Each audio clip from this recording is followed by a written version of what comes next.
BNR gold and diamonds తరుగు తక్కువ బంగారం ఎక్కువ. ఇప్పుడు మన వైజాగ్ లో July 24న grand opening.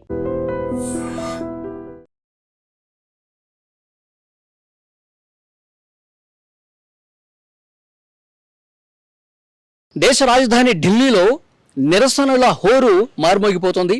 Jantar Mantar దగ్గరే కాదు, ఇప్పుడు నేరుగా ప్రధానమంత్రి నరేంద్ర మోదీ నివాసం ముందు కాంగ్రెస్ అగ్రనేతలు రాహుల్ గాంధీ, ప్రియాంక గాంధీ, మల్లికార్జున ఖర్గే అగ్రనేతలందరూ కూడా డైరెక్ట్గా ప్రధాని నివాసానికి వచ్చేసి అక్కడ రోడ్డు మీద బైఠాయించి ఆందోళన చేస్తున్నారు, నిరసనలు తెలియజేస్తా ఉన్నారు. భారీగా పోలీసులు కూడా మోహరించారు. కొంత ఉద్రిక్త పరిస్థితి అక్కడ కూడా కనిపిస్తోంది. నిన్న ఎట్లయితే జంతర్ మంతర్ నుంచి పార్లమెంట్ భవన్కి సిజేపీ ఆధ్వర్యంలో పెద్ద ఎత్తున విద్యార్థులు వెళ్లారో, సో అది ఇంకా కంటిన్యూ అవుతూనే ఉంది. సో నిన్న లాఠీచార్జ్ చేశారు, కొంతమంది ఆందోళనకారులకి గాయాలయ్యాయి, ఆసుపత్రి కూడా పాలయ్యారు. అయినప్పటికీ కూడా మేము వెనక్కి తగ్గేది లేదని చెప్పి సిజేపీ చెప్తోంది. సో అట్లాగే అక్కడ ఆ నిరసనల హోర్ అనేది ఇంకా కంటిన్యూ అవుతూనే ఉంది. సో ఈరోజు పార్లమెంట్లో పెద్ద ఎత్తున ప్రతిపక్షాలు ఆందోళనలు చేశాయి. ఈ నీట్ ప్రశ్నాపత్రం లీకేజీకి సంబంధించి పార్లమెంట్లో చర్చ చేపట్టాల్సిందే అని చెప్పి అక్కడ లోక్సభలో ఉన్నటువంటి విపక్ష పార్టీలకు సంబంధించిన ఎంపీలందరూ కూడా సభను అడ్డుకున్నారు. ఆ తర్వాత ప్రధానమంత్రి నరేంద్ర మోదీకి మల్లికార్జున ఖర్గే, రాహుల్ గాంధీ ఒక లేఖ కూడా రాశారు.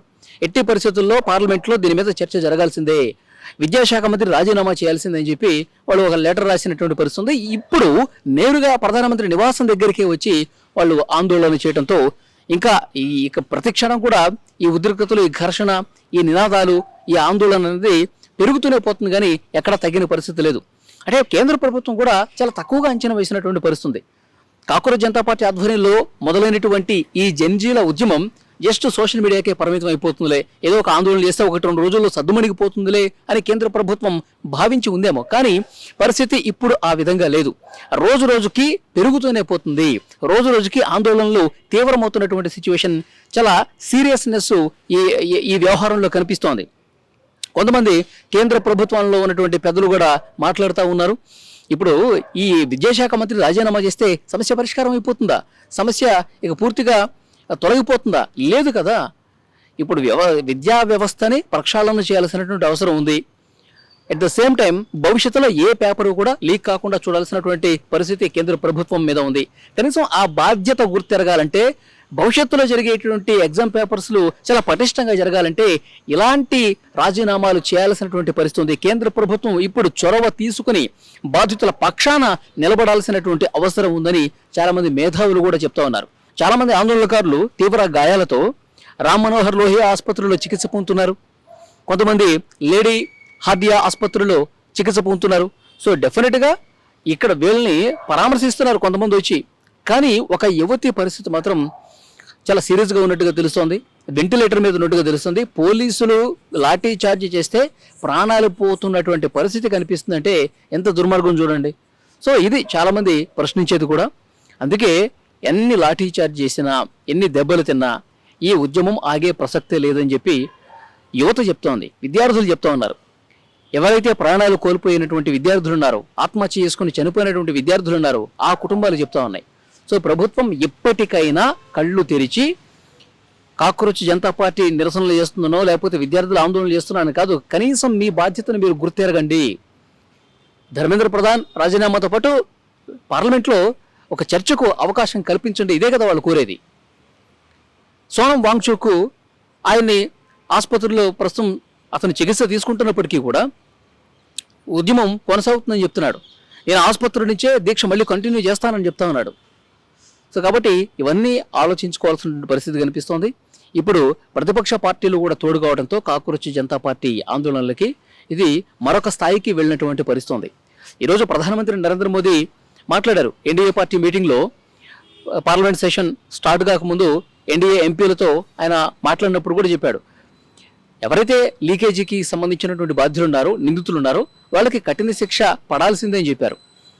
వాళ్ళకి శిక్ష పడుతుంది అది ఓకే, కానీ బాధ్యత ఎవరు తీసుకుంటారు? కేంద్ర ప్రభుత్వంది బాధ్యత లేదా? కేంద్ర విద్యాశాఖ మంత్రి బాధ్యత లేదా? ఆయన పర్యవేక్షణ సరిగా ఉంటే, ఆయన కింది స్థాయి అధికారులు బాధ్యత సరిగా తీసుకొని ఉంటే వాళ్ళ ఈ పరిస్థితి వచ్చేదా? పేపర్ లీక్ అయి ఉండేదా? 10 మందికి పైగా విద్యార్థులు ఆత్మహత్య చేసుకుని ఉండేవాళ్ళ కాదు కదా. సో కాబట్టి మీ ప్రభుత్వంలో ఉన్న తప్పిదాలని పూర్తిగా కప్పిపుచ్చేసి ఇది కేవలం ఏదో కొంతమంది చేసినటువంటి దుర్మార్గమైన పనిగా చూపించే పరిస్థితి వద్దు అని చాలామంది కాక్రోచ్ జనతా పార్టీకి మద్దతు ఇస్తున్నటువంటి వాళ్ళు మాట్లాడుతున్నటువంటి పరిస్థితి ఉంది. సో ఓవరాల్గా చూసుకుంటే ఇంకా రోజు రోజుకి పెరుగుతుంది. గత 20 రోజులుగా మనం చూస్తున్నాం సోనం వాంగ్చుక్ ఆయన నిరాహార దీక్ష, ఆందోళన, తర్వాత ఆయన ఆసుపత్రుల్లో నుంచి కూడా ఆయన వెనక్కి తగ్గకపోవటం, నిన్న పెద్ద ఎత్తున లాఠీ చార్జ్ జరగటం. సో ఈరోజు ప్రధానమంత్రి నివాసం దగ్గరే కాంగ్రెస్ అగ్రనేతలు ఆందోళన చేయటం. సో ఇవన్నీ చూస్తే డెఫినెట్గా రాజీనామా చేయాల్సినటువంటి పరిస్థితి వస్తుందని మాత్రం ఆ సంకేతాలు చాలా బలంగా కనిపిస్తున్నాయి. ఎందుకంటే నిన్న పార్లమెంటు భవన్ లోపలే హోంమంత్రి అమిత్ షాతో ధర్మేంద్ర ప్రధాన్ భేటీ కావటం, జేపీ నడ్డా కాక్రోచ్ జనతా పార్టీకి సంబంధించిన నాయకుల్ని ఇద్దరిని పిలిచి మాట్లాడటం, డిమాండ్ల పరిష్కారం గురించి చర్చలు జరపటం. సో దీని మీద కూడా అభిజిత్ దీప్కే కామెంట్ చేశాడు. ఇవన్నీ కూడా ఉత్తముచ్చట, కేవలం కాలయాపన చేయటం కోసమే. సో జేపీ నడ్డా అనే వ్యక్తి పూర్తిగా మమ్మల్ని మోసం చేసినటువంటి వ్యక్తి. మా సమస్యల పరిష్కారం కోసం, మా డిమాండ్ల పరిష్కారం కోసం అతను పిలిపించుకొని టైం పాస్ చేశాడు, ఒక్క ఉపయోగం కూడా లేదు అతని వల్ల అని చెప్పి ఈరోజు అభిజిత్ దీప్కే కూడా మాట్లాడినటువంటి పరిస్థితి ఉంది. సో చూద్దాం నెక్స్ట్ ఏం జరగబోతుందన్నది.